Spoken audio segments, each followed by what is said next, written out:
truc. Quel titre encombrant, je dirais même embarrassant.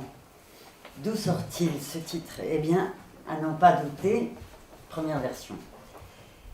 D'une précipitation joyeuse et insouciante qui s'empare des cliniciens du RPH lorsque l'ouverture aux interventions pour le prochain colloque est ouverte. En clair, non, ça va, merci. Et je ne vais pas poursuivre plus avant en cachant dans la foule des cliniciens du RPH, je vais parler en mon nom. En clair, le désir d'en être m'émoustille et d'en être de la manière la plus jaculatoire qui soit par ce don du titre pour ce temps du colloque à venir, quasiment 9 mois. Bon, je blague. 6 mois tout au plus, mais il est vrai qu'il s'agit d'une véritable gestation. Entre ce titre que je donne aux autres et ce moment précis où j'ai à vous en faire de vive voix l'articulation avec le thème de la journée, les béatitudes m'abandonnent à la seule conséquence d'assumer ce désir de parler à partir de « c'est quoi ce truc ?» Au moment où j'ai écrit ces lignes, je suppose qu'à truc, j'en mets ma tête à couper, vous n'aurez plus aucune peine à lui retirer son capuchon ou son chaperon et reconnaître que c'est le phallus imaginaire. Tout comme je fais également le pari, et là c'est ma main que je mets à couper, que vous savez que ce premier temps de l'Oedipe a trait à cette relation que l'enfant tente de nouer avec ce désir de la mère. Pour lui, la question serait plutôt « c'est quoi son truc ?» Le phallus. L'objet phallique qui, chez Freud, nous dit Lacan, a la place centrale dans l'économie libidinale chez l'homme comme chez la femme. Or, cet objet qui constitue le point pivot de la théorie freudienne, certes, incontesté dans notre école psychanalytique, le RPH, vous vous en serez certainement aperçu au cours des interventions, cet objet est cependant toujours contesté et même vilipendé, notamment par des femmes, mais pas uniquement. Un des embarras pour moi d'avoir à vous parler à partir de ce titre est que, précisément, il constitue ce point éminemment central de la clinique psychanalytique, mais aussi un point au mieux éminemment méconnu et au pire violemment moqué dans nos sociétés. C'est là qu'il y a la deuxième version de ce titre, parce qu'elle m'est venue très tardivement au moment où j'écrivais. Concernant cette méconnaissance de ce phallus imaginaire, et notamment ce phallus qui prend la forme d'un enfant qu'on voudrait du père.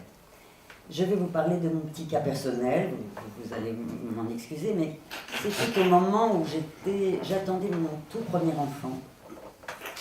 J'étais à quelques encablures d'accoucher et j'ai fait un rêve. Et ce rêve, c'était vraiment le rêve d'un fantasme, parce que je me voyais, j'étais l'observatrice et en même temps l'actrice.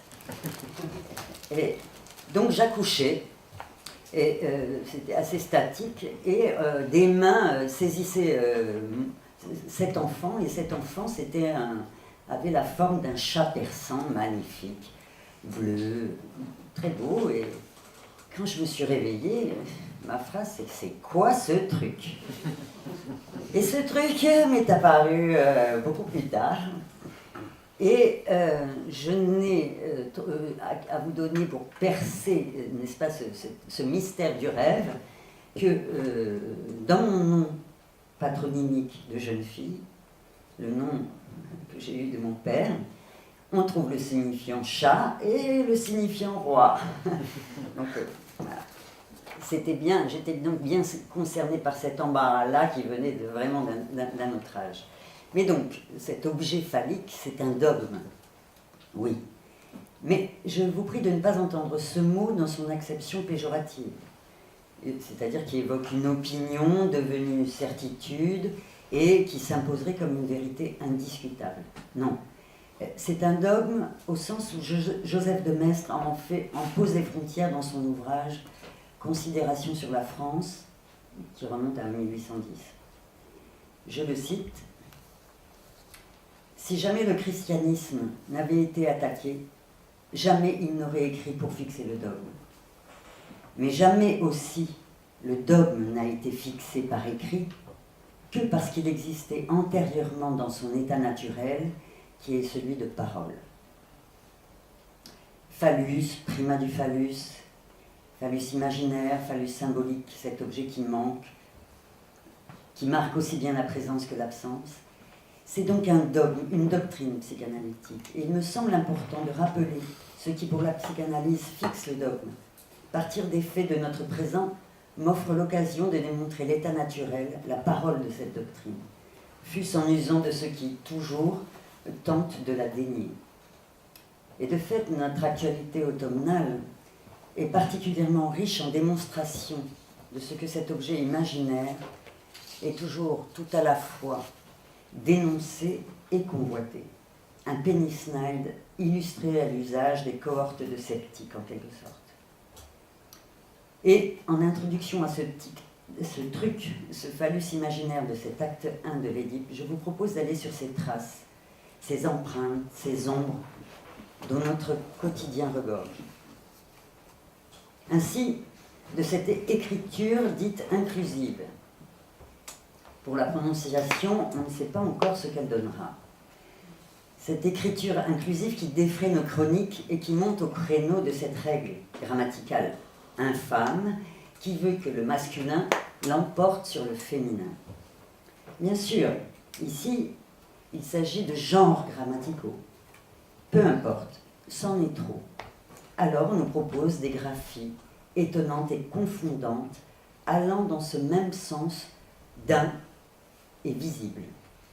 Comme si l'absence était la preuve d'une infériorité, d'une inexistence, d'une humiliation, d'un dame, ou pire, d'une mutilation. Et d'autres règles, dont celle-là de l'accord en fonction de la proximité qui nous autoriserait à écrire « les hommes et les femmes sont belles », sont même prônées. Qu'on se le dise, le genre féminin ne sera plus dominé par le genre masculin. Il sera son égal, tout au moins en visibilité.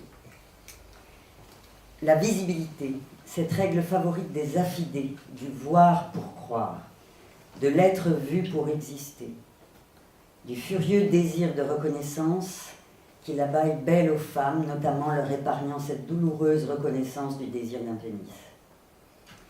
À ce propos, voici ce qu'en dit Lacan en 1956.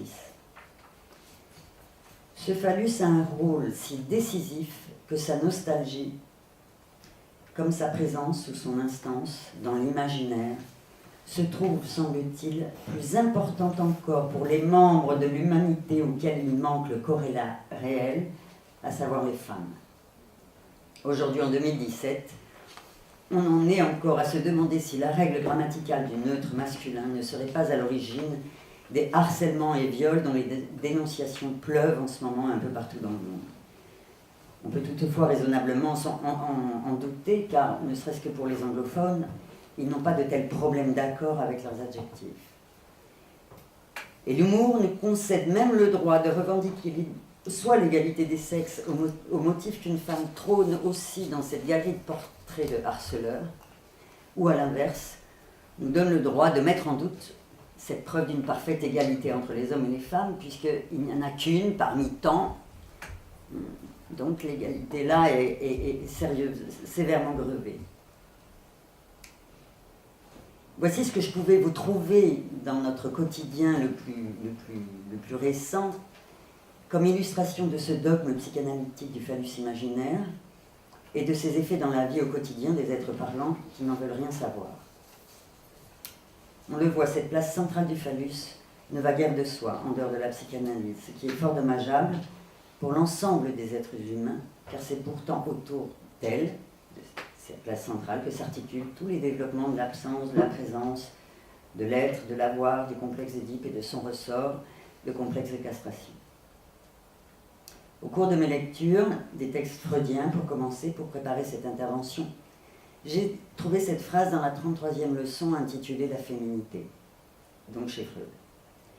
Il semble que chez elle, la petite fille, tous les actes onaniques se déroulent au niveau de cet équivalent du pénis. Le vagin, qui est proprement féminin, étant encore non découvert par les deux sexes. N'est-ce pas toujours ce qui s'illustre dans ces dénonciations ou ces revendications d'une supériorité masculine? L'ignorance du vagin. Ignoré parce que l'envie du pénis est toujours là, ou bien dans un inversant miroir parce que la menace de castration est toujours là. Le vagin est ignoré car pas visible. En revanche, ce qui va sauter aux yeux de la petite fille, c'est que son clitoris ne fait pas le poids face au pénis. Pour le sujet qui nous occupe depuis ce matin, cette reconnaissance par la femme de sa castration imaginaire et par là même de la supériorité de l'homme et de sa propre infériorité à scène Freud, va avoir des conséquences, notamment le long de ce terme-là pour une femme, le devenir mère. Pour la fille, il va lui falloir passer par des renoncements successifs, renoncement au clitoris et à l'objet premier, la mère, lesquels renoncements seront plus ou moins bien surmontés, et qui, quelques années plus tard, vont se retrouver au cœur même de ce désir d'enfant, pour des motifs esquissés durant cette période du complexe d'Édipe. Dans cette même nouvelle leçon, 33e du nom, Freud se fait encore plus précis sur cette question du phallus. Voici ce qu'il écrit. Cela veut donc dire que, par la découverte de l'absence de pénis, la femme est dévalorisée, pour la fille comme pour le garçon. Cette dévalorisation de la femme aux yeux de la petite fille fait pleinement partie du dogme psychanalytique et est vérifiable à tout instant dans la clinique avec les femmes, jeunes et moins jeunes. Je n'aime pas travailler avec les femmes. J'ai plus d'amis garçons, ils sont moins chiants, etc., etc. Voilà, des formules récurrentes. Mais dans cet acte premier, ce premier temps de l'Édipe auquel nous vous avons conviés aujourd'hui, la femme n'est pas dévalorisée, loin de là. Nous avons affaire à cette trinité imaginaire du phallus, de l'enfant et de la mère. Le phallus est donc ce désir de la mère que l'enfant travaille à repérer, car il a ce désir du désir de la mère. Il faut compléter ce tableau d'un autre terme, celui de la loi de la mère, que Lacan qualifie d'incontrôlée, et qui est tout entière dans le sujet qui la supporte, à savoir le bon ou le mauvais vouloir de la mère, la bonne ou la mauvaise mère. Je pense que l'intervention de Féroze nous illustre un petit peu cette loi incontrôlée de la mère à laquelle Hawa est confrontée. Cette affaire de loi incontrôlée, son bon ou son mauvais vouloir à la mère, qui se rit des ordonnés et des interdits, la clinique psychanalytique en connaît les assauts et les effets bien des années après que cet acte premier se soit déroulé. L'actualité m'a apporté quelque chose un petit peu complémentaire de ces temps tardifs d'attachement à la mère qu'on retrouve aussi bien chez les hommes. Le Figaro littéraire de jeudi dernier, 16 novembre, consacre un dossier aux amours secrètes des écrivains. 3 écrivains, Camus, Solers et Claudel, ont aimé passionnément, chacun, une femme muse qui ne fut pas leur épouse. Cette muse, cette complice, leur offre de vivre à nouveau cet acte premier d'un désir d'être désir de cette mère, de revivre un amour expurgé de toute réalité, de toute contingence. Ainsi, Camus écrit à Maria Casares, sa muse, que son désir le plus vrai et le plus instinctif serait qu'aucun homme après moi ne porte plus la main sur toi. Je sais que cela n'est pas possible, heureusement pour lui. Quant à Solers, il écrit à Dominique Rollin, sa muse, de 23 ans, son aîné. Il écrit ceci: « L'aventure, ça a été de sortir l'un de l'autre de nos cercles infernaux, entre parenthèses, familiaux, reproductifs. » Et Claudel reconnaîtra dans ses mémoires improvisés que cet amour pour Rosalie Vetch fut vécu comme la passion génératrice de toutes les autres. Donc voilà un premier temps de Lacan, le temps où pour l'enfant, la mère a ce désir d'autre chose, et où il se fait phallus, désir de désir pour sa mère, pour la satisfaire. Le temps de l'appétition pour l'enfant, nous dit Lacan. Il ne s'agit pas simplement de l'appétition des soins, du contact, voire de la présence de la mère, mais de l'appétition de son désir. Il y a chez elle le désir d'autre chose que de satisfaire mon désir à moi qui commence à palpiter à la vie. Moi, l'enfant.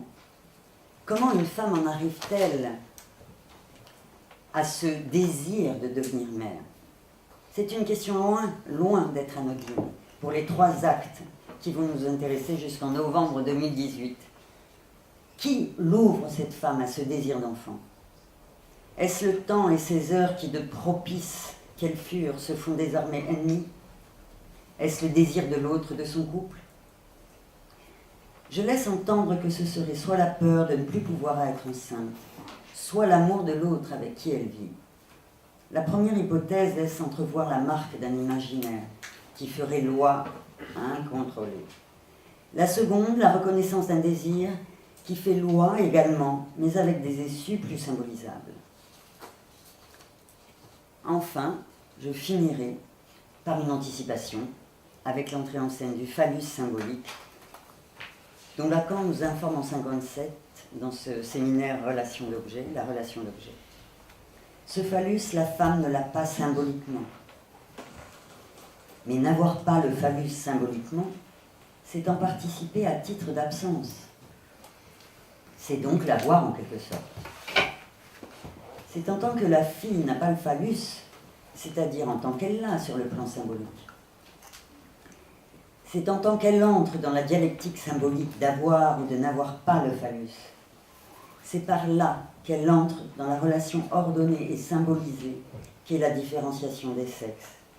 Relation interhumaine assumée, disciplinée, typifiée, ordonnée, frappée d'interdits, marquée par exemple de la structure fondamentale de la loi de l'inceste. Ce phallus symbolique, par son absence, inscrit la fille, future femme, dans la loi humaine, et par là même l'extirpe de l'infériorité ressentie sur le plan imaginaire. Je vous remercie.